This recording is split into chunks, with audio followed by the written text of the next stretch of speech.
মনে করুন আপনার হাতে এক গ্লাস পানি।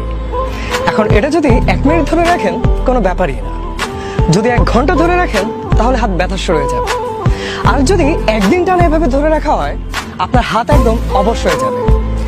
মজার ব্যাপার হচ্ছে এই পুরোটা সময় পানির ওজনের কিন্তু কোনো পরিবর্তন হচ্ছে না, কিন্তু আপনি যত বেশি সময় ধরে রাখবেন গ্লাস, এটা ততই ভারী মনে হতে থাকবে। আমাদের জীবনের রাগ, ক্ষোভ, ঘৃণার অনুভূতিগুলো এই পানির গ্লাসের মতো। হয়তো কারোর সাথে আপনার ঝগড়া, ভুল বুঝাবুঝি হয়েছে, অবশ্যই আপনার মন খারাপ হবে। এখন এটা নিয়ে আপনি যদি ভাবতে থাকেন আপনার কষ্ট আর বাড়তে থাকে। আর যদি মানুষকে কেন ভয় করবো, কেন মন হবো, এটা নিয়ে সারাক্ষণ মাথা ধরে ভাবতে থাকেন, তাহলে কি হবে জানেন? মানুষের প্রতি ঘৃণা বাড়তে বাড়তে এমন একটা পর্যায়ে পৌঁছে যাবে যে সেটা হয়তো আর কখনোই দূর করা সম্ভব হবে না। হয়তো ব্যাপারটা আসলে খুব সামান্য ছিল, একটা ভুল বুঝাবুঝি, রাগের মাথায় বলে ফেলা একটা কথা, ছোট্ট কোনো ভুল যেটা হয়তো খুব সহজেই শুধরে নেওয়া যেত। তাই রাগ, ক্ষোভ, ঘৃণা এগুলো কখনো মনের ভেতর জমতে দেবেন না। যদি কখনো কারোর সাথে এমন ঝগড়া বা ভুল বুঝাবুঝি হয়,